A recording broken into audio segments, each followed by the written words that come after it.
নমস্কার, আপনাদের পাথরকুচি 2.0 এর পক্ষ থেকে আপনাদের সকলকে স্বাগতম জানাচ্ছি। আজকে আমরা সিডিপির সেকেন্ড ক্লাসটার দিকে দেখব। আমরা একটু সিলেবাসটার দিকেও লক্ষ্য রাখবো এবং সিলেবাস অনুযায়ী আমরা ক্লাসটা করার চেষ্টা করব এবং টপিক আমি যেভাবে পড়াচ্ছি অর্থাৎ সিকোয়েন্সটা মেনটেন করে আপনারা যদি পড়তে পারেন এবং এটার যদি সিকোয়েন্সটা মেনটেন করে পড়েন তাহলে ইন্টারেস্টও থাকবে এবং আমাদের কনসেপ্টটা অ্যানালাইসিস করতে এবং আমাদের ধারণ ক্ষমতার ক্ষেত্রে বিশেষ সুবিধা হবে বলে আমার মনে হয়। প্রথম দিকে আমরা যদি দেখি, এটা ট্যাট পেপার 1-এর জন্য, ট্যাট পেপার 1-এর কথা বলছি, ট্যাট পেপার 2-এর সিলেবাসটার কথা বলছি। ট্যাট পেপার 2-এর মধ্যে আমরা যদি দেখি প্রথম পোর্শনটা চাইল্ড ডেভেলপমেন্ট অ্যান্ড যেটা রয়েছে এলিমেন্টারি স্কুল চাইল্ডের জন্য, সেখানে আমরা যদি দেখি প্রথম টপিকটা আমরা কভার আপ করেছিলাম অর্থাৎ concept of development and it's relation with learning, এই টপিকটা কভার আপ করেছিলাম এবং গ্রোথ অ্যান্ড ডেভেলপমেন্টের আমরা কনসেপ্টটা বুঝতে পেরেছিলাম। তার সঙ্গে আমরা পড়েছিলাম প্রিন্সিপালস অফ ডেভেলপমেন্ট। এখান থেকে আমরা মোটামুটি এই টপিকগুলো কভার আপ করেছিলাম এবং ট্যাট 1-এর পার্সপেক্টিভে যদি দেখি, ট্যাট 1-এর পার্সপেক্টিভে আমরা যদি দেখি growth and development and maturation টপিকটা কভার করেছিলাম এবং তাদের রিলেশনশিপ উইথ লার্নিং এই টপিকটাও আমরা কভার আপ করেছিলাম এবং সঙ্গে principles of development of childhood এই টপিকটা কভার আপ করেছিলাম। আর আপনাদের জন্য এক্সট্রা ক্ষেত্রে আমি পড়িয়েছিলাম ম্যাচুরেশনটা অবশ্যই দরকার আপনাদের জন্য, এক্সট্রা টপিক নয় অ্যাকচুয়ালি, এটাও আপনারা কোনো না কোনোভাবে লার্নিং ক্ষেত্রে পড়ে যাবে। সুতরাং ম্যাচুরেশন আপনাদের জন্য এখানে এক্সট্রাভাবে আপনারা পড়লেও আপনাদের সিলেবাসের মধ্যেই রয়েছে কোনো না কোনোভাবে। তো আজকে আমরা দেখব যেই পার্টটা বাকি রয়েছে অর্থাৎ এই প্রথম তিনটা ট্যাট 2-র ক্ষেত্রে প্রথম তিনটা টপিক সাব টপিকের কথাই বলি। প্রথম তিনটা সাব টপিকের মধ্যে স্টেজেস অফ ডেভেলপমেন্টের কথাই বলছি। স্টেজেস অফ ডেভেলপমেন্টটা আজকে আমরা দেখব এবং ট্যাট পেপার 1-এর ক্ষেত্রে আমরা যদি দেখি সেমভাবেই আমরা যদি দেখি এখানেও রয়েছে domains of development up to late childhood, physical, cognitive, emotional, social, moral and language.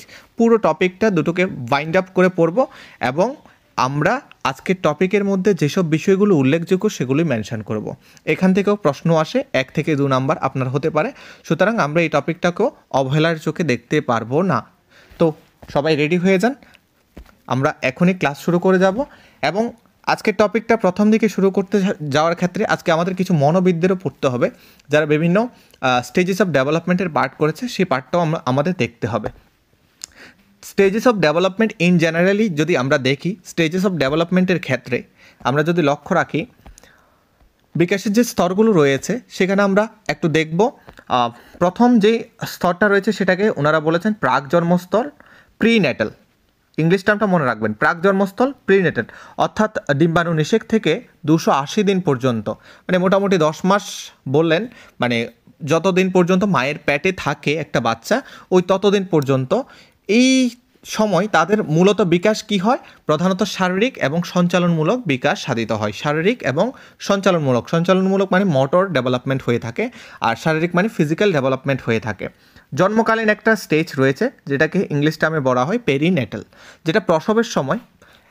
মনে রাখবেন এই একটা মাত্র স্টেজ রয়েছে যেখানে কোনো ধরনের বিকাশ সংগঠিত হয় না, পেরিনেটালে কোনো ধরনের বিকাশ সংগঠিত হয় না এবং জন্মানোর পরেই আমাদের শুরু হয় শৈশব, বাল্যক, কৈশোর, প্রাপ্তবয়স্ক, অর্থাৎ জন্মোত্তর স্টেজটাকে আমরা বলবো পোস্ট ন্যাটাল। পোস্ট ন্যাটালের মধ্যে ইন জেনারেল আমরা শৈশবের মধ্যে যেতে পারি, শৈশবের পরে বাল্যর মধ্যে যেতে পারি, বাল্যটাকে দুইটা ভাগ করলাম, প্রথম বাল্য এবং পরবর্তী বাল্য ইন জেনারেল টার্মে আমরা বলছি। এরপর কৈশোরের পরে আমরা দেখব প্রাপ্তবয়স্কের পর বৃদ্ধ অবস্থা।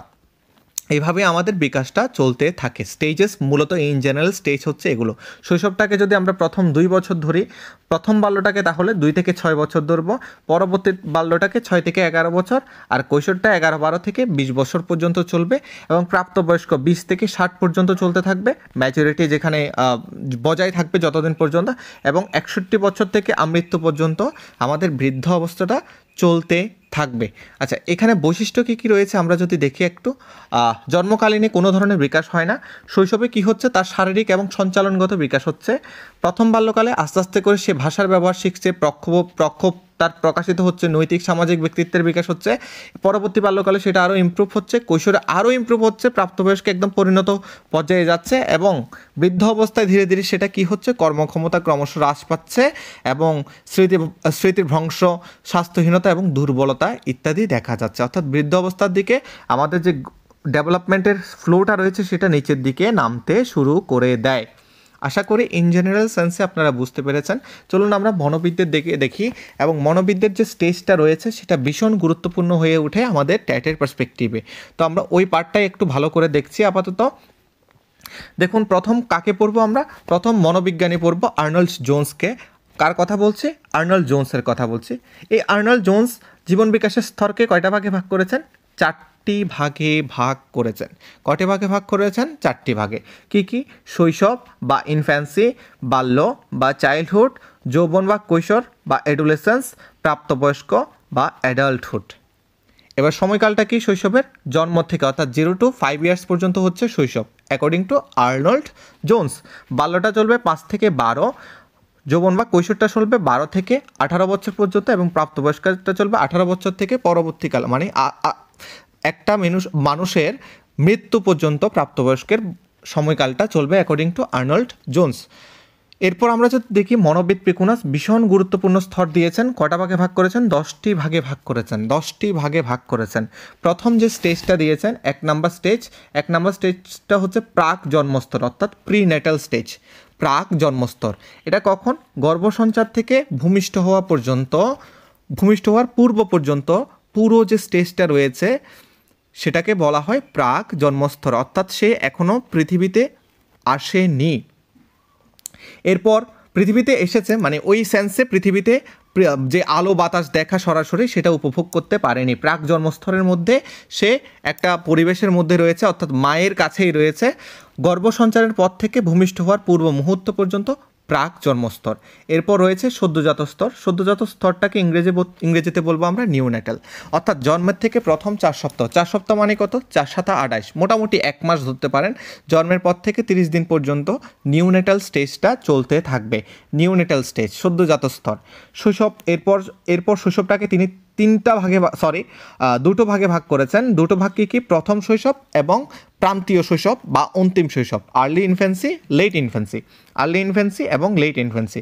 আর্লি ইনফ্যান্সি সদ্যজাত স্তর যেখান থেকে শেষ হবে সেখান থেকে শুরু হবে আর্লি ইনফ্যান্সি, এবং 1 মাস থেকে শুরু হয়ে 1.5 বছর পর্যন্ত চলবে। কত বছর? 1.5 বছর পর্যন্ত।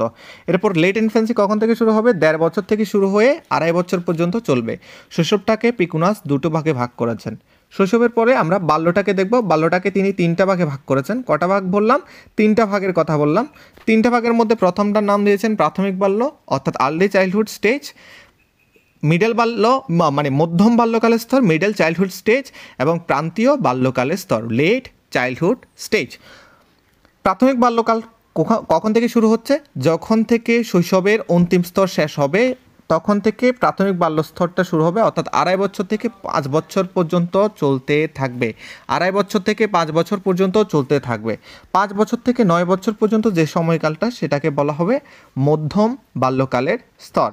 এবং মধ্যম বাল্যকালের পর আমরা যদি দেখি প্রান্তীয় বাল্যকাল, অর্থাৎ 9 থেকে 12 বছর পর্যন্ত চলতে থাকবে প্রান্তীয় বাল্যকালের স্তর। এরপর অ্যাডোলেসেন্স স্টেজ, উনি বলেছেন অ্যাডোলেসেন্স স্টেজ বা যৌবনাগমনের স্তর, যেটা হচ্ছে 12 বছর থেকে 21 বছর পর্যন্ত চলতে থাকবে। এরপর প্রাপ্তবয়স্ক অর্থাৎ অ্যাডাল্টহুড স্টেজ, যেটা 21 বছর থেকে 70 বছর পর্যন্ত চলতে থাকবে। অ্যাডাল্টহুডের পরে আসছে বার্ধক্য, বা আমরা যদি দেখি 70 বছর থেকে পরবর্তী জীবনকাল পর্যন্ত সেটা চলতে থাকবে, অর্থাৎ 70 বছরের পরবর্তী যে স্টেজটা রয়েছে সেটাকে বার্ধক্য স্তর হিসেবে আমরা সম্বোধিত করব। এবার আরেকটা জিনিস আমরা দেখব, এই যে দুটো স্টেজ আর্নল্ড জোন্স এবং পিকুনাসের স্টেজটা দেখলাম, এই স্টেজ দুটোটা একটা শিশুর ডেভেলপমেন্ট মানে শারীরিকভাবে বা মানসিকভাবে কতটুকু হচ্ছে, কিভাবে হচ্ছে সেটার উপর ডিপেন্ড করে দিয়েছে। একমাত্র মনোবিদ রুশোই রয়েছেন যিনি শিক্ষাগত স্তর বিন্যাস করেছেন। মনোবিদকে, রুশোর কথা বললাম, ওই রুশোবাবু শিক্ষাগত স্তর অনুযায়ী ডেভেলপমেন্টের কথা বলেছেন। মানে প্রথমে বলেছেন শৈশবের শিক্ষা, যেটা 1 থেকে 5 বছর পর্যন্ত চলবে। এরপর বলেছেন বাল্যকালের শিক্ষা 5 থেকে 12 বছর, প্রাক কৈশোরের শিক্ষা অর্থাৎ 12 থেকে 15 বছর, এবং কৈশোরের শিক্ষা 15 থেকে 20 বছর পর্যন্ত। শিক্ষাগত স্তর অনুযায়ী কোন মনোবিদ জীবন বিকাশকে 4টি স্তরে ভাগ করেছেন? যদি জিজ্ঞেস করা হয় অবশ্যই রুশোর নাম আপনারা নেবেন। আরও একটা এক্সট্রা ফ্যাক্ট বলে রাখি, সর্বপ্রথম কে জীবন বিকাশের স্তরের কথা উল্লেখ করেছেন যদি কখনো প্রশ্ন করে তাহলে অবশ্যই রুশোর নাম নেবেন। আশা করি আপনারা এতটুকু বুঝতে পেরেছেন। এরপর নর্মাল যে স্টেজটা রয়েছে প্রাইমারি স্টেজ, মানে সহজ করা প্রাক প্রাইমারি, মাধ্যমিক উচ্চশিক্ষা স্তর। এটার বয়সটা একটু দেখে নেবেন, 3 থেকে 5 বছর, 6 থেকে 14 বছর। 6 থেকে 14 বছরের কথা আমরা আর্টিকেলের মধ্যে মেনশন করেছিলাম। কোন আর্টিকেলটার কথা বলেছিলাম? আর্টিকেল 45 মনে আছে কি? এছাড়াও right two education RTE, right two education act যেটা রয়েছে, যেটা 2009-এ এসছিল এবং 1 এপ্রিল 2010-এ গৃহীত হয়েছিল, গৃহীত হয়নি মানে কার্যকর হয়েছিল। গৃহীত হয়েছিল 2009-এ, কার্যকর হয়েছিল 1 এপ্রিল 2010-এ কার্যকর হয়েছিল। ওই সময়টাতে মানে যে আরটির কথা বলছিলাম, রাইট টু এডুকেশন অ্যাক্ট যেটা, সেটার মধ্যেও 14 বছরের কথাই মেনশন আছে। মাধ্যমিক স্তরটা কত? 14 থেকে 18 বছর পর্যন্ত। এটাকে আবার দুটো ভাগে ভাগ করা যায়, নিম্ন মাধ্যমিক আর একটা হচ্ছে উচ্চ মাধ্যমিক। নিম্ন মাধ্যমিক হচ্ছে আপনার 10 পর্যন্ত, অর্থাৎ 9-10-এর যে স্টেজটা রয়েছে 14 থেকে 16 বছর। এরপর 16 থেকে 18 বছর পর্যন্ত রয়েছে হায়ার সেকেন্ডারি স্টেজ। এরপর রয়েছে আমাদের উচ্চশিক্ষা স্তর, যেটা 18 থেকে 21 বছর পর্যন্ত চলবে। এরপর আমরা দেখব কার? Elizabeth B হারলক। প্রথম দিনের ক্লাস যদি আপনারা করে থাকেন তাহলে আপনারা জানবেন হারলকের কথা আমি মেনশন করেছিলাম। আপনাদের এটাও বলে রাখি, আপনারা হঠাৎ করে এসে মাঝখানের একটা ক্লাস করবেন তাহলে সিকোয়েন্সটা পাবেন না। আপনারা অবশ্যই প্রথম থেকে শুরু করুন এবং আমি সিডিপির একটা সম্পূর্ণ প্লেলিস্ট বানাবো। সিডিপির প্লেলিস্টের মধ্যে একটার পর একটা ভিডিও থাকবে, একটার সঙ্গে আরেকটা চ্যাপ্টার সিকোয়েন্স অর্থাৎ অ্যাসোসিয়েশন করে আমরা পড়ব। এলিজাবেথ বি হারলকের কথা বলেছি। এলিজাবেথ বি হারলক, তার চাইল্ড ডেভেলপমেন্ট একটা গ্রন্থ রয়েছে। চাইল্ড ডেভেলপমেন্ট গ্রন্থটার রচয়িতাকে এলিজাবেথ বি হারলক। উনি নিম্নোক্তভাবে বিভক্ত করেছেন। কিভাবে বিভক্ত করেছেন? প্রথমটাকে বলেছেন প্রাক জন্মকালীন স্তর, যেটা গর্ভাবস্থা থেকে জন্ম পর্যন্ত চলবে। এরপর তিনি বলেছেন সদ্যজাত স্তর, জন্মাবার পর থেকে 10 থেকে 14 দিন পর্যন্ত, যে স্তরটাকে তিনি নাম দিয়েছেন নিওনেট। নিওনেট শব্দটি উৎপত্তি হয়েছে কোন শব্দ থেকে? গ্রিক শব্দ থেকে, গ্রিক শব্দ নিউজ থেকে, যার অর্থ হচ্ছে নিউ অর্থাৎ নতুন। এবং তার সঙ্গে আমরা যদি দেখি লাতিন ক্রিয়াপদ, ল্যাটিন ভার্ব নাস্কর থেকে, যার কথা হচ্ছে জন্মগ্রহণ করেছে। এরপর শৈশবকালের কথা বলেছেন। শৈশবকালটা অ্যাকচুয়ালি 5 সপ্তাহ হবে না, এখানে 2 সপ্তাহ হবে, 2 সপ্তাহ থেকে 2 বছর। এরপর বাল্যকাল, বাল্যকালটা 2 বছর থেকে বয়সন্ধিক্ষণ পর্যন্ত। এই বাল্যকালটাকে তিনি দুটো ভাগে ভাগ করেছেন, প্রথম বাল্যকাল এবং প্রান্তীয় বাল্যকাল। 2 থেকে 6 বছর, 6 থেকে 13 বছর মেয়েদের ক্ষেত্রে, আর 14 বছর ছেলেদের ক্ষেত্রে। এরপর বয়সন্ধিক্ষণের কথা বলেছেন। বয়সন্ধিক্ষণের সময়কালটা যদি আমরা দেখি 11 থেকে 16 বছর পর্যন্ত বলেছেন, যেখানে ওভারল্যাপিং দেখা যায়। মনে রাখবেন কোথায় ওভারল্যাপিং দেখা যায়?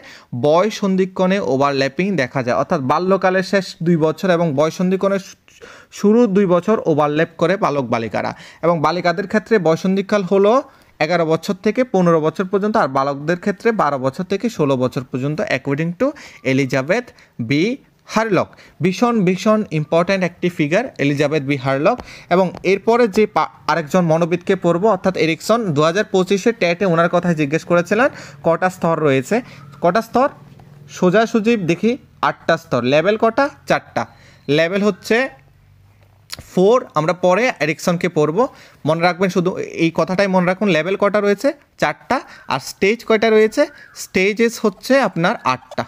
স্টেজেস মানে স্তর, আর লেভেল মানে পর্যায়, যেগুলোকে আমরা পর্যায় হিসেবে ভাগ করব। প্রথম স্তর কত থেকে বলেছেন? জন্ম থেকে 1 বছর। দ্বিতীয় স্তরে 1 থেকে 3 বছর। তৃতীয় স্তর 3 থেকে 5 বছর। চতুর্থ স্তর 5 থেকে 11। পঞ্চম স্তর 11 থেকে 18। ষষ্ঠ স্তর যৌবনাগম স্তর। সপ্তম স্তর হচ্ছে প্রাপ্তবয়স্ক স্তর এবং অষ্টম স্তর হচ্ছে পরিণত স্তর। আই থিঙ্ক আপনারা বুঝতে পেরেছেন। এই ভীষণ ভীষণ ভীষণ গুরুত্বপূর্ণ এই 4 জন মনোবিদকে আমরা পড়লাম। রুশোর কথা পড়লাম, এলিজাবেথ বি হারলকের কথা পড়লাম, এবং সঙ্গে আমরা আর্নল্ড জোন্সের কথা পড়লাম, এবং পিকুনাসকেও আমরা দেখে নিলাম। আশা করি আপনারা এতটুকু বুঝেছেন। এবং শিক্ষাগত দিক থেকে আমরা রুশোকে দেখলাম। যদি আপনাদের প্রবলেম হয়ে থাকে তাহলে অবশ্যই কমেন্ট করে বিষয়টা জানাবেন। এরপর আমরা পুরো ইন জেনারেল সেন্সে দেখব প্রত্যেকটা পার্টে কোন কোন বিকাশটা হচ্ছে, কোন দিকে হচ্ছে। পরের পিডিএফে আমরা এখন শিফট হচ্ছি। এবার আমরা দেখে নেব বিভিন্ন ডোমেন্সগুলি, অর্থাৎ একটা বয়সের মধ্যে ফিজিক্যাল ডেভেলপমেন্ট, মোরাল ডেভেলপমেন্ট মূলত আমাদের দেখার অতটা জরুরি নয়। প্রাক্ষোভের বিকাশ বা ইমোশনাল ডেভেলপমেন্ট, এসব বিষয়গুলো বা ডোমেন্সগুলো আমরা এবার দেখব। চলুন আমরা দেখছি। এবার প্রথম থেকে শুরু করছি। দৈহিক বিকাশটা দেখব, বিভিন্ন ক্ষেত্রে বিভিন্ন বয়সে দৈহিক বিকাশটা। শৈশবকালে অর্থাৎ 2 বছর পর্যন্ত এখানে বৈশিষ্ট্যটা উল্লেখ করার না কারণ হচ্ছে কি, কারণ এই সময় শিশু পরিবারের মধ্যেই অবস্থান করে, শিক্ষালয়ে আসে না। আর আমাদের দরকার শিক্ষালয়ের বিষয়টা, এবং সেই দিকে আমরা ফোকাস করব। প্রথম বাল্যকাল যদি দেখি, অর্থাৎ 2 থেকে 6 বছরের যে সময়কালটা রয়েছে, সে সময়ে আমরা যদি দেখি সবচাইতে দৈহিক বিকাশ সর্বোচ্চ হয় হচ্ছে শৈশবকালে, অর্থাৎ শৈশবকালীন স্তরে। শৈশবকালীন স্তরে দৈহিক বিকাশ সর্বোচ্চ হয়, কিন্তু শৈশবকালের মতো এই স্তরে শারীরিক বিকাশ বা দৈহিক বিকাশ অত দ্রুত ঘটে না। দৈহিক বিকাশ সবচাইতে বেশি হয় কখন যদি জিজ্ঞেস করা হয়, তাহলে আপনারা শৈশবকেই চুজ করবেন। এরপর আমরা যদি দেখি প্রথম বাল্যকাল 2 থেকে 6 বছর, হয়তোবা শৈশবের মতো হয় না, কিন্তু কম হয় না। 3 বছরের শিশুর দৈহিক ওজন মোটামুটি কত হয়ে যায়? 33 পাউন্ড, এবং উচ্চতা হয়ে যায় 38 ইঞ্চি। এবং 5 বছরে সেটা কততে গিয়ে পৌঁছায়? গড় ওজন, বালকদের গড় ওজন গিয়ে পৌঁছায় 43 পাউন্ড এবং 43 ইঞ্চিতে গিয়ে পৌঁছায়। তো এই বিষয়টা আমাদের একটু দেখার বিষয়, অর্থাৎ 3 বছরে 33 পাউন্ড 38 ইঞ্চি উচ্চতা হয়, ওজন হয় 33 পাউন্ড, এবং 5 বছরে সেটা ওজনটা গিয়ে দাঁড়ায় 43 পাউন্ড এবং উচ্চতা গিয়ে দাঁড়ায় 43, অর্থাৎ 43 ইঞ্চি গিয়ে দাঁড়ায়। প্রথম বাল্যকালের মধ্যে আমরা এই বিষয়টা লক্ষ্য করলাম। এবং তার সঙ্গে আমরা যদি দেখি 2 থেকে 6 বছর বয়সের মধ্যে শিশুর 90%, আপনারা হরলিক্স বা কমপ্লেইনের অ্যাডের মধ্যে যদি দেখেন লক্ষ্য করবেন, 90% যে মস্তিষ্কের বিকাশ বলে থাকে ওনারা 5 বছর বয়সের মধ্যে হয়ে যায়। অর্থাৎ আমাদের এখানে ফ্যাক্ট মনে রাখার বিষয় হচ্ছে 2 থেকে 6 বছর পর্যন্ত 90% মস্তিষ্কের গঠন হয়ে যায়। এবং সেখানে যদি আমরা দেখি 5 বছর বয়সের মধ্যে মোটামুটি, মানে কখন 5 বছর বয়সের মধ্যে প্রাপ্তবয়স্কের মস্তিষ্কের প্রায় 90%, আমাদের যে মস্তিষ্কটা রয়েছে সেটার যে শেপটা রয়েছে, শেপটা মোটামুটি 90%ই 5 বছরের মধ্যে কমপ্লিট হয়ে যায়, এবং 6 বছর আস্তে আস্তে মোটামুটি কমপ্লিট হয়ে যায়। সুতরাং আমরা 2 থেকে 6 বছরটাকে একটু ল্যান্ডমার্কে রাখবো, যখন আমাদের মস্তিষ্কটার গঠন পূর্ণতার দিকে যায়। এবং এরপর আমরা যদি দেখি প্রাক বাল্যকালের বিভিন্ন রকমের চলনমূলক দক্ষতা তৈরি হয়। প্রাক বাল্যকালে কী তৈরি হয়? চলনমূলক দক্ষতা, যেমন কি সে পোশাক পরা, চুল আঁচড়ানো, খেলনা দিয়ে খেলা, পেন্সিলের ব্যবহার ইত্যাদি করতে শুরু করে। 2 বছরের মধ্যে শিশুরা তখন কি করতে? হাঁটতে পারে, দৌড়াতে পারে, লাফাতে পারে, নকল করতে পারে, নিজেকে চিনতে পারে এবং রং বুঝতে পারে। আমরা যদি জন পিয়াজের যে ডেভেলপমেন্টের 4 স্টেজ রয়েছে, আমরা সেখানে গিয়েও এইসব বিষয়গুলো ভীষণ গুরুত্বের সঙ্গে আলোচনা করব। এবং 3 বছরে আমরা যদি দেখি একটা শিশুর মধ্যে স্কিপিং, হপিং এবং সাদৃশ্য পার্থক্য পর্যবেক্ষণ করতে পারে। এবং 4 থেকে 5 বছর বয়সে শিশু স্বাধীন এবং সক্রিয়ভাবে চলাফেরা করতে পারে, সঙ্গীতের তালে নাচতে পারে এবং বিভিন্ন রং আকৃতির মিলন ঘটাতে পারে। আচ্ছা, এখানে আপনাদের লক্ষ্য করার বিষয় হচ্ছে 90% ব্রেনের বিকাশ, এটার মধ্যে আমি একটা স্টার মার্ক দিলাম। এবং তার সঙ্গে আপনারা দেখবেন স্কিপিং, হপিং, সাদৃশ্য, বৈসাদৃশ্য, অর্থাৎ 3 বছরের মধ্যে সেই বিষয়টা দেখবেন। সবগুলো বিষয় আমাদের মনে রাখাও সম্ভব হয় না, তো এই বিষয়গুলোর দিকে একটু ফলো করবেন। এরপর যদি আমরা দেখি উত্তর বাল্যকাল বা পরবর্তী বাল্যকালের কথা পড়ব। উত্তর বাল্যকাল এবং পরবর্তী বাল্যকালের মধ্যে যদি দেখি দৈহিক বিকাশটা কীরকম হচ্ছে, সবচেয়ে ভালো স্বাস্থ্য এখানেই দেখা যায়। উত্তর বাল্যকাল বা পরবর্তী বাল্যকালে সবচেয়ে ভালো স্বাস্থ্য দেখা যায়। খুবই ইম্পর্ট্যান্ট একটা লাইন রয়েছে, বলেছে কি জীবন বিকাশের এই স্তরটি অনন্য স্তর বলে বিবেচিত। আপনি আবার বয়সন্ধিক্ষণকে অনন্য স্তর বলতে পারবেন না, আপনারা অনেক সময় বয়সন্ধিক্ষণকেই চুজ করে ফেলবেন। মনে রাখবেন উত্তর বাল্যকাল বা পরবর্তী বাল্যকালকে জীবন বিকাশের অনন্য স্তর বলা হয়। সবচাইতে ভালো স্বাস্থ্য এই বয়সের মধ্যেই দেখা যায়, এবং বালিকারা দৈহিক বিকাশে 2 বছর এগিয়ে থাকে, বালকদের তুলনায় 2 বছর এগিয়ে থাকে বালিকারা। বয়সন্ধিক্ষণে যদি আমরা দেখি 11-12 বছর শুরু হয়ে 20 বছর পর্যন্ত, সেখানে কি হয়? কিশোরীদের থেকে কিশোররা আস্তে আস্তে করে বয়সের শেষ দিকে উচ্চতা এবং ওজনে ছাড়িয়ে যায়, কিশোরীদের প্যালভিস হাড় চড়া হয় এবং বিভিন্ন ধরনের দৈহিক পরিবর্তন আমরা লক্ষ্য করতে পারি বয়সন্ধিক্ষণে। এবং এখানে আমরা যদি দেখি বয়সন্ধিক্ষণে শারীরিক ক্ষমতাও দ্রুত বৃদ্ধি পায়। শারীরিক ক্ষমতা বৃদ্ধির সঙ্গে সঙ্গে তার যে মেন্টাল স্টেটমেন্ট যেটা রয়েছে, অর্থাৎ মানসিক স্থিতি যেটা রয়েছে, শারীরিক বিকাশ যেরকমভাবে চেঞ্জ হতে থাকে, অর্থাৎ শরীরের যেই রকম চেঞ্জেস আসে সেরকমভাবে মনেরও স্থিরতা দেখা যায় না, অর্থাৎ মনের যে স্টেবিলিটি রয়েছে সেটাও দেখা যায় না বয়সন্ধিক্ষণে। মানে একই রকমভাবে বাড়তে থাকে, মনের বিচলিত প্রকাশ ভঙ্গি দেখা যায়, সেই বিষয়টা আমরা লক্ষ্য রাখার বিষয় বয়সন্ধিক্ষণের মধ্যে। 2025-এ এরকম একটা কোয়েশ্চেন এসেছিল, সম্ভবত ট্যাট 2-র মধ্যে এরকম একটা কোয়েশ্চেন রয়েছিল যে কোনটার সঙ্গে মিলিয়ে আমাদের যে স্থিরতা বা অস্থিরতার কথা লক্ষ্য করা হয়েছে। আপনারা যদি 2025-এর কোয়েশ্চেনটা লক্ষ্য করেন তাহলে এরকম একটা কোয়েশ্চেন পাবেন। বয়সন্ধিক্ষণের পর আমরা দেখব সঞ্চালনমূলক বিকাশের মধ্যে সঞ্চালনমূলক বিকাশ, এবার সবকটার সঞ্চালনমূলক বিকাশের দিকে আমরা একটু লক্ষ্য রাখব। শিশুর মূলক বিকাশ বলতে কী বোঝায়? তার শক্তি, গতির বিকাশ এবং কত নিখুঁতভাবে সে তার হাত, পা এবং শরীরের অন্যান্য পেশি ব্যবহার করতে পারছে। তার হাত ব্যবহার করা, তার পা ব্যবহার করা, বা হাত দিয়ে বল ধরা, কলম দিয়ে লেখা ইত্যাদিগুলো তার সঞ্চালনমূলক বিকাশের মধ্যেই পড়বে।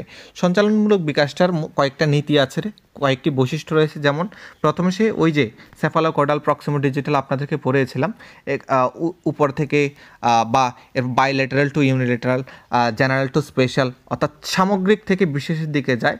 যেমন প্রথম দিকে সে কী করে, পুরো হাত দিয়ে বল মানে পুরো দুটো হাত দিয়ে বলটাকে ধরে আস্তে আস্তে করে এক হাত দিয়ে বলটা ধরতে শেখে। সামগ্রিক থেকে বিশেষের দিকে যায়। ছোট পেশির থেকে বড় পেশির দিকে সঞ্চালন তাড়াতাড়ি হয়। ছোট পেশির দিক থেকে বড় পেশির দিকে আস্তে আস্তে করে সঞ্চালনটা তাড়াতাড়ি হতে থাকে। এরপর আমরা যদি দেখি পেশি সঞ্চালনমূলক বিকাশ একইভাবে ঘটতে থাকে। পেশি সঞ্চালনমূলক বিকাশও একইভাবে ঘটে থাকে। কিসের মতো? যুগ্ম অঞ্চলের কার্যকারিতা, অর্থাৎ দুটি হাত বা দুটি পা প্রথমে সমান থাকে, পরে বিশেষ হাত বা পায়ের দক্ষতা বেশি পায়। হয়তো বা ডান হাতে তার, যেমন অনেক সময় দেখবেন কোনো বাচ্চা ডান হাতে লেখে, কোনো বাচ্চা বাম হাতে লেখে। প্রথম পর্যায়ে দেখবেন বাম হাত দিয়েও সে এভাবে আঁকবে, ডান হাত দিয়েও আঁকবে, দুটোটার দিকে চেষ্টা করবে। কিন্তু বিষয় হচ্ছে তখন সে দুটো জিনিসকে কাজে লাগালেও আস্তে আস্তে করে একটা জিনিসের প্রতি তার মানে বাইল্যাটারাল টু ইউনিল্যাটারাল দিকে তার সঞ্চালনমূলক বিকাশটা ট্রান্সফার হতে থাকে। আই থিঙ্ক বুঝতে পেরেছেন। এরপর সঞ্চালনমূলক বিকাশটা আমরা যদি একটু দেখি বয়সের ক্ষেত্রে, জন্মের পর সেই সাধারণত কী করতে পারে? জন্মের পরে চোখ বুঝতে পারে, হাত পা নাড়ে। 2 মাসের দিকে ঘাড় শক্ত হয়, বিছানায় শুয়ে মাথা তুলতে পারে। 4 মাসে সাহায্য পেলে বসতে পারে। 6 মাসে নিজে বসতে পারে, ঝোলানো জিনিস ধরে দাঁড়াতে পারে। 8 মাসে দাঁড়াতে পারে। 9 মাসে হামাগুড়ি দেয়। 10-11 মাসে অন্যের হাত ধরে দাঁড়াতে পারে। 13 মাস বয়সে, 12 মাস বয়সের মধ্যে কি হচ্ছে? 12 মাসে হচ্ছে নিজে নিজে দাঁড়াতে চেষ্টা করে। 13 মাসে ধরে ধরে সিঁড়ি দিয়ে উঠতে পারে। এত মনে রাখবেন না, জাস্ট একটু পড়ার জন্য বললাম, এত মনে রাখার প্রয়োজন নেই এই বিষয়টা। এরপর আমরা যদি দেখি প্রথম বাল্যকালে সঞ্চালনমূলক বিকাশ কি হচ্ছে, এটা ইম্পর্টেন্ট। প্রথম বাল্যকালে সঞ্চালন, আমরা এতক্ষণ শৈশবটা দেখলাম, এরপর প্রথম বাল্যকালে আমরা দেখছি প্রথম বাল্যকালে সঞ্চালনমূলক বিকাশটা কীরকম হচ্ছে। প্রথম দিকে বৈপরীত্য লক্ষ্য করা যায়, অর্থাৎ 2 বছর বয়সে বৈপরীত্য লক্ষ্য করা যায়, মানে কী করা উচিত কী করা উচিত নয় তা ঠিক করতে পারে না। শিশুর মধ্যে শারীরিক ব্যাপারে ভীষণ অস্থিরতা দেখা যায়। 3 বছরে কি হচ্ছে? 3 বছরে সে জেদি মনোভাব দেখাচ্ছে এবং বড়দের মতো হাত দুলিয়ে হাঁটার চেষ্টা করে, কপি করে বাবা কিভাবে হাঁটছে, বাবা কিভাবে কাজ করছে। 4 বছর বয়সে সে খুব ছোটাছুটি করে, প্রাণচাঞ্চল্যে ভরপুর থাকে, লাফাতে স্কিপিং করতে পারে এবং আগের সঞ্চালনমূলক আচরণ পরিণত হয়। 5 বছর বয়সে কি হচ্ছে? পেশি মোটামুটি নিয়ন্ত্রণে আসে। বড়দের সাহায্যের তেমন একটা আর প্রয়োজন হচ্ছে না, অর্থাৎ বল সে মারতে পারছে, আস্তে আস্তে করে একটা ফুটবলকে লাথি মারতে পারছে। এই বিষয়গুলো আমরা 5 বছরের মধ্যে একটা শিশুর মধ্যে দেখতে পাই। পরবর্তী বাল্যকাল অর্থাৎ 6 থেকে 12 বছর বয়সের সঞ্চালনমূলক বিকাশ বা মোটর ডেভেলপমেন্ট কি হচ্ছে? ডব্লিউএফ ডিয়ারবনে একটা কথা বলেছে এই বয়সে কঠোর পরিশ্রমের একটা দৈহিক চাহিদা দেখা যায়। অর্থাৎ পরবর্তীকালে ডব্লিউএফ ডিয়ারবনের মতে একটা কঠোর পরিশ্রমের দৈহিক চাহিদা দেখা যায় 6 থেকে 12 বছর বয়সে। বয়সন্ধিক্ষণে কি হচ্ছে? মনোবিদ স্পেন্সেট কি বলেছেন? এই বয়সের বালক বালিকাদের শারীরিক কার্যাবলীর উপর গবেষণা করে লক্ষ্য করেছেন যে সঞ্চালনমূলক কাজে বালক বালিকাদের মধ্যে যথেষ্ট পার্থক্য রয়েছে, অর্থাৎ দুটো জেন্ডারের মধ্যে আলাদা আলাদা সঞ্চালনমূলক বিকাশ সাধিত হচ্ছে অ্যাকর্ডিং টু মনোবিদ স্পেন্সেট। আই থিঙ্ক আপনাদের এতটুকু ক্লিয়ার হয়েছে। এইবার আমরা যদি দেখি, আমরা ভাষার কথা একটু দেখব। ভাষা আমাদের অভিযোজনের জন্য অকৃত্রিম এবং অদ্বিতীয় মাধ্যম। ভাষার বিকাশটা এবার আমরা একটু লক্ষ্য করব। ভাষা হচ্ছে আমাদের কমিউনিকেশন অর্থাৎ যোগাযোগের মাধ্যম, সামাজিকীকরণের মাধ্যমও বটে ভাষা। সামাজিকীকরণের মাধ্যম যদি জিজ্ঞেস করে অবশ্যই ভাষাকেই চুজ করবেন আপনারা। রোজেনথাল কি বলেছেন? রোজেনথাল বলেছেন শিশুর ভাষার ব্যাপক বিকাশ ঘটে তার অর্থনৈতিক অবস্থা অনুসারে। আপনারা কি বিষয়টা বুঝতে পারছেন? একটা আর্থসামাজিক ক্ষেত্র তার ভাষা নির্ধারণ করে দেয়। কিভাবে বিষয়টা? একটা বস্তির বা একটা ধরুন একটা এমন এলাকা থেকে বা প্রত্যন্ত এলাকা থেকে সে এসছে, তার ভাষা এবং শহর অঞ্চলে বসবাস করা বা উন্নত ডাইনামিক একটা অ্যাটমসফিয়ারে বসবাস করা একটা শিশুর ভাষার মধ্যে পার্থক্য আপনি পাবেন কি পাবেন না একটু ভাববেন। অবশ্যই পাবেন। অ্যাকর্ডিং টু রোজেনথাল এটা হচ্ছে অর্থনৈতিক অবস্থা অনুসারে, অর্থাৎ অর্থনৈতিক অবস্থা অনুসারে এটা শিশুর ভাষার বিকাশ হয়ে থাকে অ্যাকর্ডিং টু রোজেনথাল। ব্রডবেক অ্যান্ড আরউইন কি বললেন? ভাষার অন্তর্নিহিত ভাবকে বোঝার ক্ষমতা নির্ভর করে ভাষা চর্চার উপর। অর্থাৎ একটা মানুষ একটা ভাষাকে যতটা চর্চা করবে বা সেই ওই ভাষাটা চর্চার মধ্য দিয়েই বোঝা যাবে সে ভাষার অন্তর্নিহিত ভাবটা বুঝতে পারছে, ভাষার মধ্যে মানে কি বলতে চাইছে, কি আশয় বিষয়, কি প্রাসঙ্গিকতা কথার সব কিছুই বুঝতে পারছে ভাষা চর্চার উপর দিয়ে। মনোবিদ শিশ্র এবং সঙ্গে আমরা কার কথা বললাম? স্মিথের একটা স্তর রয়েছে, আমরা একটু পরেই পড়ব। এবং টারম্যানের কথা বললাম, তারা বিভিন্নভাবে ভাষার শব্দভাণ্ডারের কথা বলেছেন কি 1.5 বছর বয়সে শব্দভাণ্ডারে 10 থেকে 12টি শব্দ থাকে, 2.5 বছর বয়সে 300টি শব্দ, 4 বছর বয়সে 5,600টি শব্দ, 5 বছর বয়সে 9,600, 6 বছর বয়সে 14,700। এতটুকু আপনি মনে রাখার চেষ্টা করবেন, 6 বছর পর্যন্ত মনে রাখার চেষ্টা করবেন। প্রথম 1.5 বছরে 10 থেকে 12টি শব্দ, 2.5 বছরে 300টি শব্দ, 4 বছরে কম বেশি 5,600টি শব্দ, 5 বছরে 9,600টি শব্দ এবং 6 বছরে কম বেশি 14,700টি শব্দ এখানে মেনশন করেছেন। জিএইচ মিড কি বলেছেন? জিএইচ মিড বলেছেন শিশুর ভাষার বিকাশ দুটি বিষয় সাপেক্ষ হয়। কয়টি বিষয় সাপেক্ষ? দুটি বিষয় সাপেক্ষ। কেন? ভাষা হলো পেশি সঞ্চালনের বিকল্প, অর্থাৎ হাত দিয়ে না বুঝিয়ে বা হাত দিয়ে পরিশ্রম না করে সেটার বদলে আমরা ভাষা দিয়ে আমাদের মনের ভাবটাকে প্রকাশ করতে পারি। আকার ইঙ্গিত অর্থাৎ সাইন ল্যাঙ্গুয়েজ হচ্ছে ভাষার আদি ভিত্তি। অবশ্যই সাইন ল্যাঙ্গুয়েজটা ভাষার আদি ভিত্তিই বটে। চমস্কি আমরা ভাষার বিকাশে যখন যাব ভাইগটস্কির কথাও হালকা করে পড়ব এবং চমস্কিকে খুব বেশি করেই পড়ব ভাষার ক্ষেত্রে। ভাইগটস্কি তো এভাবেই বলেছেন যে language is man's greatest tool, Vygotsky বলেছেন। এবং চমস্কি ল্যাডের কথা বলেছেন ল্যাঙ্গুয়েজ অ্যাকুইজিশন ডিভাইস। এবং এরিক ল্যান্ডবার্গ রয়েছেন সঙ্গে, এরিক ল্যান্ডবার্গের কথা পড়ব ও যখন ভাষার একটা চ্যাপ্টার রয়েছে আপনাদের 7 নাম্বার নয় সম্ভবত 9 নাম্বার টপিকটার মধ্যেই এরকম কিছু একটা রয়েছে ল্যাঙ্গুয়েজের সিলেবাসের মধ্যে, আপনারা দেখলে দেখবেন ল্যাঙ্গুয়েজের কথা রয়েছে। সুতরাং আমরা এখানে এতটুকুই পড়লাম ভাষার বিকাশের ক্ষেত্রে। খুব গুরুত্বপূর্ণ একটা টপিক এখন আমরা পড়তে যাচ্ছি, সামাজিক বিকাশ, যেখান থেকে প্রশ্ন আসার পসিবিলিটি সবসময় থাকে। প্রথম বাল্যকালে কি হচ্ছে, অর্থাৎ 2 থেকে 6 বছর বয়সে সামাজিক বিকাশ কীরকম হবে? শিশুর স্বাধীন চেতনার বিকাশ ঘটে, শিশু তার নিজের পরিবেশকে জানতে চায়, গৃহের বাইরের সমাজ পরিবেশের ব্যাপ্তি ঘটে, অর্থাৎ গৃহের বাইরে সে যায় এবং সমাজ পরিবেশে তাকে পরিস্ফুট করে তোলে, সে নিজেকে প্রকাশ করতে চায়, একে অপরের থেকে সহযোগিতা করতে শেখে এবং যৌথ স্বার্থে বন্ধুত্ব গড়ে ওঠে, দুজনের স্বার্থই সেখানে দরকার। 3 থেকে 6 বছর বয়সে শিশুদের মধ্যে ঋণাত্মক দৃষ্টিভঙ্গি গড়ে ওঠে, মানে নেগেটিভ যে অ্যাটিটিউড রয়েছে সেটা আস্তে আস্তে করে ডেভেলপড হতে শুরু করে এবং সমাজ পরিস্থিতির জন্যই এটা দেখা যায়, সমাজ এর জন্যই দায়ী হয়ে থাকে। এরপর উত্তর বাল্যকালে সামাজিক বিকাশ কী ধরনের হচ্ছে? সামাজিকীকরণের ক্ষেত্রটি, আমাদের সোশ্যালাইজেশন একটা চ্যাপ্টারও রয়েছে, সেটাও আমাদের ভালো করে পড়তে হবে, সব কিছুই পড়তে হবে যেহেতু আমাদের চাকরি করতে হবে অনেক দিন, তো সুতরাং আমরা কোনটাই ছাড়তে পারবো না। তবে একটা বিষয় কি, এই নাম্বার যে টপিকটা রয়েছে এই নাম্বারের মধ্যে মোটামুটি 13 থেকে 14টা যে সাব টপিক রয়েছে সেখান থেকে মোটামুটি আপনাদের সিডিপি 30 কোশ্চেনের মধ্যে 30টা মধ্যে 15টা কোশ্চেন 16টা কোশ্চেন চলে আসে। সুতরাং আমাদের প্রথম দিকের ঝোঁকটা একটু বেশি দেওয়াই দরকার, পরবর্তীগুলোতেও দিতে হবে, বাট আমরা এখন কন্টিনিউ করছি টপিকে। উত্তর বাল্যকালে 6 বছর থেকে 11 বছর বয়স পর্যন্ত সামাজিকীকরণের ক্ষেত্রটা ব্যাপকতা লাভ করে। এই সময় কি হয়?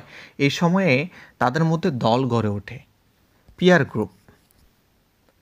দল গড়ে ওঠে, পিয়ার গ্রুপের একটা রোল এখানে দেখা যায়। এই স্তরে বালক বালিকাদের মধ্যে প্রচণ্ড উচ্ছ্বাস দেখা যায়, যা সবসময় নিয়ম শৃঙ্খলা মানে না। এবং মনে রাখবেন, সবচাইতে অবাধ্যতার ঘটনা বয়ঃসন্ধিক্ষণের চাইতেও বেশি এই অবাধ্যতার ঘটনা পরবর্তী বাল্যকালে সবচাইতে বেশি দেখা যায়। উত্তর বাল্যকাল বা পরবর্তী বাল্যকাল সেম কথা। এরপর আমরা যদি দেখি, এখানে লেখাই রয়েছে বয়ঃসন্ধিক্ষণে কিশোর কিশোরীদের থেকে এই স্তরের বালক বালিকারা অধিক অপরাধ প্রবণ হয়ে থাকে, এবং এটাকে অবশ্যই গ্যাংয়ের বয়স বলা হয়। কিসের বয়স বলা হয়ে থাকে? গ্যাংয়ের বয়স বলা হয়ে থাকে। এরপর আমরা দেখব বয়ঃসন্ধিক্ষণে আমরা কি দেখব? এই সময় সমবয়সীদের অর্থাৎ পিয়ার গ্রুপ যেটা রয়েছে সেটার প্রভাব বৃদ্ধি পায় বয়ঃসন্ধিক্ষণে। সে চায় তাকে কেউ সমর্থন করুক, উপযুক্ত মর্যাদা দিক, মানে কিছু একটা চায়, রিওয়ার্ড চায়, আমাকে ভালো বলুক, আমার কাজটাকে সমর্থন করুক, আমাকে সাপোর্ট করুক। বয়ঃসন্ধিক্ষণের মধ্যে এই বিষয়টা দেখা যায়। এরপর আমরা দেখব প্রাক্ষবিক বিকাশ। প্রাক্ষবিক বিকাশের মধ্যে আমরা কি দেখব? প্রথমে দেখব প্রথম বাল্যকালটা, যেটা শুরু হচ্ছে 2 থেকে 6 বছর, এতক্ষণ ধরেই আমরা পড়লাম। মনে রাখবেন, খুব ঘন ঘন প্রক্ষোভ দেখা যায়, এবং ঘন ঘন প্রক্ষোভ দেখা গেলেও সেটা স্থায়িত্ব খুব কম হয়। কি বললাম? ঘন ঘন প্রক্ষোভ দেখা যায়, স্থায়িত্ব খুব কম হয়। এবং প্রাক্ষবিক বিকাশ এই সময় কি হচ্ছে, তার প্রক্ষোভটা তীব্র হয়, খুব বেশি হয়। মানে যে কোনো খেলনা দেখলে এটা লাগবে, কান্না শুরু করবে, কিন্তু আরেকটা খেলনা দিয়ে দিলে সেটা আবার ট্রান্সফার হয়ে যাবে। তীব্র এবং ক্ষণস্থায়ী, মানে বেশিক্ষণ টেকে না, অল্প কতক্ষণের মধ্যেই শেষ হয়ে যায়, তীব্র এবং ক্ষণস্থায়ী হয়। এবং সাধারণত মূর্ত বস্তুকে কেন্দ্র করেই প্রক্ষোভ গড়ে ওঠে। হোয়াট ইজ মূর্ত বস্তু? মূর্ত আর বিমূর্তর কনসেপ্টটা একটু মনে রাখবেন। আমরা এখানে মূর্তটা এখন বলছি, যে জিনিসকে আপনি ধরতে পারবেন, যেমন দেবাশিস পালের বইটা আপনি ধরতে পারছেন, এই মুহূর্তে আপনার কাছে যদি বইটা থেকে থাকে, এটা আপনার জন্য মূর্ত বস্তু। যে জিনিসকে ধরা ছোঁয়া যায় সেটা হচ্ছে আপনার মূর্ত বস্তু। এখন আপনার কাছে অফার লেটারটা আসেনি, হলুদ খামটা আসেনি, সেটা আপনার জন্য বিমূর্ত বস্তু। যে জিনিসকে ধরা ছোঁয়া যাচ্ছে না, অর্থাৎ আপনার কল্পনার মধ্যে রয়েছে, কল্পনার জগতে রয়েছে, সেটা আপনার জন্য বিমূর্ত বস্তু। মূর্ত এবং বিমূর্ত, মূর্তর কনসেপ্ট হচ্ছে ধরা ছোঁয়া যায়, আর বিমূর্ত ধরা ছোঁয়া যায় না। এরপর আমরা যদি দেখি, এই বয়সে শিশুরা প্রক্ষোভকে নিয়ন্ত্রণ করতে পারে না। প্রক্ষোভ নিয়ন্ত্রণ করতে পারে না, যখন রাগ উঠবে তখন কান্না করে দেবে, কাউকে মারতে হলে মারবে, এই ধরনের একটা ব্যাপার আমরা দেখি।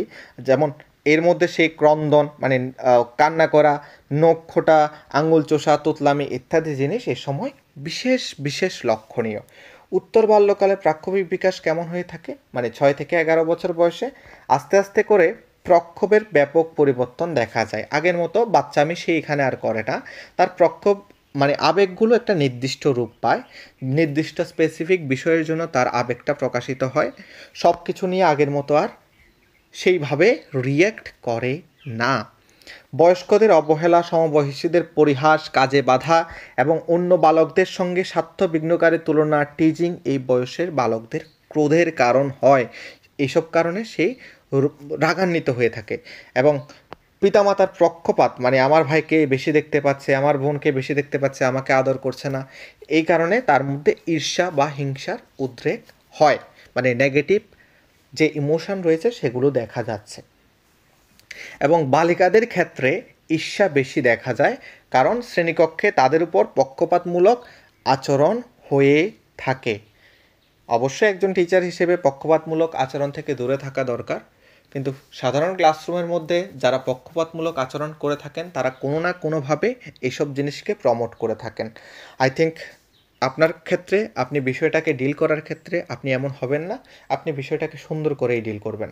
বয়ঃসন্ধিক্ষণ বাল্যকাল যেটা পড়ব সেটার সময়কাল আবার বলছি 11-12 থেকে 20 বছর পর্যন্ত। এই সময় তার মধ্যে বিমূর্ত প্রক্ষোভ, অর্থাৎ যে জিনিসটা ধরাছোঁয়া যায় না সেটার কথাই বললাম, বিমূর্ত প্রক্ষোভ বিকশিত হয়, আস্তে আস্তে তার মধ্যে ডেভেলপড হতে থাকে। অভিজ্ঞতার ফলে আবেগের জটিলতা বৃদ্ধি পায়, অভিজ্ঞতা বাড়ছে এবং সঙ্গে তার আবেগের জটিলতাও বৃদ্ধি পাচ্ছে। প্রক্ষোভের ক্ষেত্র বিস্তৃতি লাভ করে, অনেক বড় হয়ে যায়, আগের মতো সেই বিষয়টাকে দিকে লক্ষ্য রাখে না, মানে ছোটোখাটো বিষয়ে। এরপর প্রাক্ষবিক অভিজ্ঞতার মধ্যে বাস্তবতা বৃদ্ধি পায়, বাস্তবতা সে রিয়েলিটিতে বিশ্বাস করা শুরু করে। এতটুকু গেল আমাদের প্রাক্ষবিক বিকাশ। জল খেয়ে মানসিক বিকাশের দিকে যাচ্ছি। আমরা দেখব এবার মানসিক বিকাশ। মানসিক বিকাশের মধ্যে আমরা যদি দেখি, প্রথম বাল্যকালের কথা বলছি, যেটা সময়কাল 2 থেকে 6 বছর। শিশুর মানসিক বিকাশ 2 বছর থেকে দ্রুত বৃদ্ধি পায়, মস্তিষ্কের বিকাশ বৃদ্ধি পাচ্ছে এবং প্রাকৃতিক সামাজিক বাস্তবতা সম্পর্কে তার ধারণা গড়ে ওঠে। স্মৃতি খুব দ্রুত বৃদ্ধি পায়, সাধারণত মুখস্থের মাধ্যমে শিশুরা শেখে। আমরা যখন টিচিং লেভেল পড়ব, teaching level 3 levels of teaching যেটা পড়ব 3rd পার্টে, সেখানে আমরা দেখব যে কোন জায়গাতে কোন লেভেলে কিভাবে সে শিখছে সেটাও দেখব। মেমোরি লেভেল, আন্ডারস্ট্যান্ডিং লেভেল এবং রিফ্লেকটিভ লেভেল প্রসঙ্গক্রমে আপনাদের বলে রাখলাম। এরপর 3 নম্বর পয়েন্টে বলল কি, 6 বছর পর্যন্ত শিশুর বুদ্ধির খুব দ্রুত বিকাশ ঘটে। বুদ্ধির দ্রুত বিকাশ একটু আগে আমরা মেনশন করেছিলাম 2 থেকে 6 বছর পর্যন্ত, সেটার কথা এখানে লক্ষ্য করা হয়েছে এবং উল্লেখ করেছে। শিশুর মধ্যে সৃজনশীলতার বিকাশ ঘটে, ক্রিয়েটিভিটির বিকাশ হতে থাকে এবং কল্পনা করার ক্ষমতা বৃদ্ধি পায়, কল্পনা করতে পারে। মূর্ত বিষয়ভিত্তিক চিন্তা এবং বিচারকরণের ক্ষমতার বিকাশ ঘটে তার মধ্যে। এবং এই স্তরে বালকেরা ভাষার সংকেত ব্যবহার করে। ভাষা actually one kind of sign বা সংকেত, যেটাই বলে থাকুন, এই ভাষার ব্যবহার তখন সে শুরু করে দেয় প্রথম বাল্যকালে। এরপর আমরা দেখব উত্তর বাল্যকালে। উত্তর বাল্যকালে মানসিক বিকাশ কীরকম হচ্ছে যদি দেখি, নিজের নিজের মধ্যে যে পৃথিবী সে বানিয়ে রেখেছে এবং বহির্বিশ্বের মধ্যে পার্থক্য সে পরিষ্কারভাবে বুঝতে পারে এবং প্রাকৃতিক নিয়মগুলির সম্পর্কে আস্তে আস্তে করে তার ধারণা তৈরি হয় 11 বছরের দিকে। যুক্তিগ্রাহ্য কারণ ব্যাখ্যা করার ক্ষমতা বৃদ্ধি পায়, লজিক দিয়ে সেই ক্ষমতা যে কোনো লজিক ব্যবহার করতে শেখে। আস্তে আস্তে করে বিজ্ঞানভিত্তিক গল্প, যান্ত্রিক প্রক্রিয়ার প্রতি প্রচণ্ড আগ্রহ তার সৃষ্টি হয়। এই সময় যদি একজন টিচার তাকে বিভিন্ন সায়েন্টিফিক ব্যাপারে অ্যাওয়ার করতে পারে, অ্যাক্টিভ করতে পারে, তাহলে অবশ্যই তার বিজ্ঞান মনস্কতা তৈরি হয়। 7 নম্বর পয়েন্ট আমরা যদি দেখি, 10 থেকে 11 বছরে বালক বালিকারা সামান্যীকরণের ক্ষমতা বৃদ্ধি পায়। এবার সামান্যীকরণের সঙ্গে আমরা আরও একটা টার্ম পড়ব, যেটাকে বলবো পৃথকীকরণ বা পার্থক্যকরণ। What is সামান্যীকরণ? সামান্যীকরণ হচ্ছে জেনারেলাইজেশন, অর্থাৎ মিল বের করা। ধরুন আপনার কাছে আমি 1 লিটারের একটা বোতল দিলাম, 500 ml একটা বোতল দিলাম, 2 লিটারের একটা বোতল দিলাম। এবার 3টে বোতলের মধ্যে জলও রয়েছে। আপনার এই 3টে বোতলের মধ্যে সামান্যীকরণ বের করতে হবে। আপনি অবশ্যই বলবেন এদের সামান্যীকরণ ধর্ম হচ্ছে এদের 3টার মধ্যেই জল রয়েছে। এবার হোয়াট ইজ পৃথকীকরণ? ডিফারেন্সিয়েশন। ডিফারেন্সিয়েশন হচ্ছে একটা পাত্রের পরিমাপ 500 ml, একটা পাত্রের পরিমাপ 1 লিটার, আর একটা হচ্ছে 2 লিটার। তিনটা আলাদা আলাদা পাত্র, কিন্তু আলাদা আলাদা পাত্র হওয়া সত্ত্বেও তাদের মধ্যে একটা মিল রয়েছে। মিলটাকে তারা প্রত্যেকেই জল ধারণ করে রেখেছে। প্রত্যেকটা মিল খুঁজে বের করা বিভিন্ন বিষয়ের মধ্যে, সেটা হচ্ছে সামান্যীকরণ বা জেনারেলাইজেশন। আর তাদের মধ্যে যে পার্থক্যটা বের করা, সেটাকে বলবো আমরা পৃথকীকরণ বা ডিফারেন্সিয়েশন। আই থিঙ্ক আপনারা বুঝতে পেরেছেন। ফ্ল্যাবেলের মতে এই সময়ের বালক বালিকাদের মন সমস্যা ভালো করে বোঝার জন্য তৈরি হয়। আস্তে আস্তে তারা সমস্যার অনুধাবন করতে পারে। এবার সমস্যা সমাধানমূলক শিখন আমরা 3rd চ্যাপ্টারে গিয়ে ভালোভাবে পড়ব।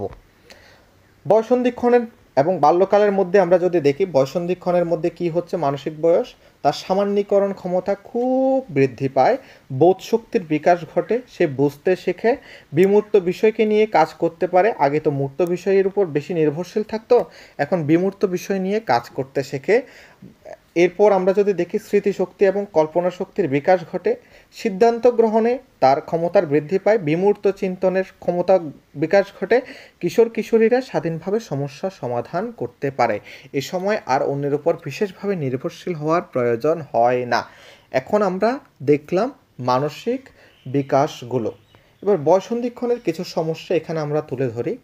মনোবিদ জিএইচ হল বা স্ট্যানলি হল সর্বপ্রথমে একটা গবেষণা করেছেন এবং গবেষণা করে বয়সন্ধিক্ষণকে বলেছেন ঝড় ঝঞ্ঝার স্তর বা a period of storm and stress. বয়সন্ধিক্ষণ বা অ্যাডোলেসেন্স, অ্যাডোলেসেন্স যে শব্দটা রয়েছে সেই শব্দটা এসছে অ্যাডোলেসিয়ার থেকে, ল্যাটিন ওয়ার্ড অ্যাডোলেসিয়ার থেকে এসছে। এই অ্যাডোলেসেন্স শব্দটার যদি আমরা দেখি স্ট্যানলি হল এটাকে পপুলার করেছেন, এবং স্ট্যানলি হলই একটি বই লিখেছেন যে বইটার নাম হচ্ছে অ্যাডোলেসেন্স। অ্যাডোলেসেন্স নামের বই যেটা রয়েছে সেটার লেখক হচ্ছেন স্ট্যানলি হল। স্ট্যানলি হল, জিএইচ হলও কোথাও পাবেন, কোথাও স্ট্যানলি হলও মেনশন করা থাকবে। সুতরাং এই বিষয়টা খুবই গুরুত্বের সহিত দেখবেন। এবং তিনি ঝড়ঝঞ্ঝার কাল বা a period of storm and stress বলেছেন বয় সন্ধিক্ষণকে। আশা করি আপনারা বুঝতে পেরেছেন। এছাড়া লেখকে কি বলেছেন, বয় সন্ধিক্ষণের সমস্যাগুলোকে 4টা ভাগে ভাগ করেছেন। কি কি? বিদ্যালয়, সমাজ এবং বিপরীত লিঙ্গের সঙ্গে সঙ্গতি বিধানের সমস্যা হয়, পরিবার নিয়ন্ত্রণ থেকে সে হঠাৎ করে মুক্ত হয় এবং মুক্তি পাওয়াতে হয়তোবা তার উপর যে এতদিন যে চাপ ছিল সেটার না থাকার কারণে হয়তোবা সে বিভিন্ন রকমের উদ্ভট আচরণও করতে পারে। উপযুক্ত বৃত্তির সঙ্গে সঙ্গতি বিধান করতে হয় এবং সুষ্ঠু জীবন দর্শন গঠন করতেও তার অনেকটা কষ্টের সম্মুখীন হতে হয়। চার্লট পোপে কি বললেন, বয়সন্ধিক্ষণের কিশোর কিশোরীদের উপর একটা বিশেষ গবেষণা করেছেন। গবেষণার মধ্যে তিনি মন্তব্য করেছেন বিশেষ চাহিদাগুলো যথাযথভাবে পূরণ না হওয়ায় সমস্যাগুলির উৎপত্তি হয়। এই চাহিদাগুলোর মধ্যে কী কী রয়েছে? যৌন চাহিদা, নিরাপত্তার চাহিদা, আত্মসক্রিয়তার চাহিদা, আত্মপ্রতিষ্ঠার চাহিদা, নৈতিক চাহিদা এবং সামাজিক চাহিদা। এবার নিরাপত্তার চাহিদা প্রসঙ্গে আমরা এখানে বেশি কিছু পড়ব না। আমরা যখন ম্যাসলোর থিওরি পড়ব মোটিভেশন, সেখানে আমরা নিরাপত্তা, চাহিদা ইত্যাদি বিষয় নিয়ে ডিসকাস করব। আই থিঙ্ক আপনারা বুঝতে পেরেছেন এতটুকু। এবার কয়েকটা অনুশীলনের কোয়েশ্চেন রয়েছে, অন্যগুলো আপনারা দেখে নেবেন নতুন বই থেকে। কয়েকটা অনুশীলনের কোয়েশ্চেন রয়েছে যেগুলো এক্সট্রা করে মেনশন করে দেওয়া দরকার।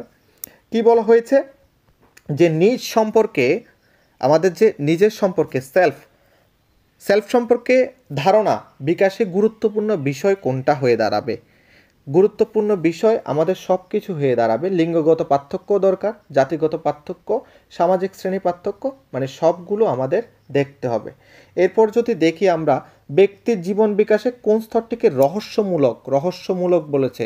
রহস্যমূলক কোনোটি নয়, কারণ কি আমরা একটু আগে পড়েছিলাম যে অনন্য স্তর বা রহস্যমূলক স্তর যেটা রয়েছে সেটা হচ্ছে উত্তর বাল্যকাল বা পরবর্তী বাল্যকাল। নিম্নলিখিত কোন মনোবিজ্ঞানী শিশুর বিকাশে ঊর্ধ্বক্রমিক তথ্যের, অর্থাৎ উপরের দিকে যাচ্ছে ঊর্ধ্বক্রমিক তথ্যের কথা বলেছেন? কিং এবং থর্নডাইকের কথা আমরা এখানে এক্সট্রা করে মনে রাখবো। আচ্ছা, এটা হচ্ছে ফ্যাক্ট বেসিস পার্ট, সুতরাং এখানে রাট্টাফিকেশন ভীষণ প্রয়োজন। জীবন বিকাশের বাল্য স্তরকে কেন রহস্যজনক স্তর বলা হয়? কারণ এই সময় প্রাক্ষবিক বিকাশ খুব দ্রুত হয়। 66 নাম্বার। আমরা যদি দেখি প্রাক্ষবিক বিকাশের কারণে রহস্যজনক স্তরটা বলা হচ্ছে। এরপর স্মিথের কথা আমরা একটু পড়ব বলেছিলাম, কিসের মধ্যে? ল্যাঙ্গুয়েজ ডেভেলপমেন্টের ক্ষেত্রে। এগুলো এক্সট্রা ফ্যাক্টস আমি সঙ্গে অ্যাড করে দিচ্ছি, আপনারা কিন্তু নোট ডাউন করে নেবেন, এগুলো বইয়ে পাবেন না। প্রফেসর স্মিথে আমাদের যে ল্যাঙ্গুয়েজ ডেভেলপমেন্টের যে পার্টটা রয়েছে সেটাতে 3টা পার্টে বলেছেন যে 1 ইয়ারে আমাদের শব্দভাণ্ডার 3 ওয়ার্ডস হয়, 2 ইয়ারে আমাদের শব্দভাণ্ডার 272টা হয় এবং 5 ইয়ার্সে সেটা বেড়ে গিয়ে দাঁড়ায় 2072। একটু সুন্দরভাবেই মনে রাখবেন, 3 ওয়ার্ডস 272, 5 বছরে গেলে মাঝখান দিয়ে একটা শূন্য চলে আসবে, মানে শূন্য আসলে হয়ে যাবে কত? 2072। আই থিঙ্ক এতটুকু আপনারা বুঝতে পেরেছেন। এবং লাস্ট পার্ট যেটা আমরা একটু দেখব ল্যাঙ্গুয়েজ ডেভেলপমেন্টের ক্ষেত্রে, কুইং। 4টা স্টেজ আমরা একটু ভালোভাবে দেখব। কুইংটা শুরু হচ্ছে কখন? 6 উইকস, কুইংটা শুরু হচ্ছে 0 to 6 উইকস, অর্থাৎ 42 দিন পর্যন্ত বা 45 দিন পর্যন্ত। এই 6 উইকস 45 দিন থেকে 6 মাস 180 দিন পর্যন্ত ব্যাবলিংটা চলবে। ব্যাবলিংয়ের পরে ওয়ান ওয়ার্ড স্টেজের আরেকটা নাম হচ্ছে হলোফ্রেস্টিক স্টেজ, এবং সেটা চলবে 1 বছর থেকে, মানে 6 মাস থেকে যখন শেষ হয়ে 6 মাস থেকে 1 বছর পর্যন্ত যে স্টেজটা রয়েছে সেটাকে যদি দেখি আমরা ব্যাবলিং স্টেজ, এবং এরপর ওয়ান ওয়ার্ড স্টেজ চলে যাবে এবং সেটা স্টে করবে 18 মান্থস পর্যন্ত। ওয়ান ওয়ার্ডের পরে 2 ওয়ার্ড স্টেজ চলে যাবে যেটা 18 মান্থস থেকে 2 ইয়ার পর্যন্ত স্টে করবে। এরপর চলে যাবে 3 ওয়ার্ড স্টেজ বা টেলিগ্রাফিক স্টেজ, যেটা 2 থেকে 4 ইয়ার্স পর্যন্ত স্টে করবে। কুইং, ব্যাবলিং, 1 ওয়ার্ড বা holophrastic stage, 2 word stage and telegraphic stage, এই কন্টিনিউ মনে রাখবেন। কুইংয়ের কথা বললাম কি, আবার মেনশন করে দিচ্ছি, 0 to 6 উইকস। ব্যাবলিং হচ্ছে 6 weeks to 6 months, 6 months to 1 year বা 18 মান্থস পর্যন্ত চলবে 1 ওয়ার্ড স্টেজ। 1 ওয়ার্ডের পরে 2 ওয়ার্ড স্টেজ চলবে 18 মান্থস টু 2 ইয়ার্স পর্যন্ত, এবং 2 ইয়ার্সের পরে আমাদের টেলিগ্রাফিক স্টেজ বা 3 ওয়ার্ড স্টেজ শুরু হবে, বা বেশি করে শব্দর ব্যবহার তখন শুরু হবে, যেটা 2 থেকে 4 ইয়ার্স পর্যন্ত চলছে। এতটুকুই আমাদের আজকের ক্লাস। আয়ো এতটুকুই আমাদের আজকের ক্লাস। আমরা বুঝতে পেরেছি আশা করি কতটুকু আমাদের এই সাবজেক্টের উপর হার্ডওয়ার্ক করতে হবে। যদি আমরা বুঝতে পারি, তাহলে এইসব টপিকের মধ্যে আনসার করলেই আমরা নাম্বার পেতে পারি। আশা করি আপনাদের ক্লাসটা ইন্টারেস্টিং লেগেছে। আর ওয়ার্ড ডেলিভারির ক্ষেত্রে যতগুলো প্রবলেম হয়, I am trying to overcome, আমাদের সেগুলো অবশ্যই ওভারকাম করতে হবে। আপনারা মনোযোগ দিয়ে ক্লাসগুলো করুন এবং এক্সট্রা ফ্যাক্টসগুলো নোট করে রাখুন। আর আজকে যেই টপিকটা করেছি সেটা নতুন বইয়ে কখনোই পাবেন না, সুতরাং এই বিষয়গুলো একটু নোট ডাউন করে নিতে হবে। নোট ডাউন করে আপনারা রাখবেন না, শুধু সঙ্গে রিভিশন দিয়েও স্ট্রং করবেন। Thank you so much for listening.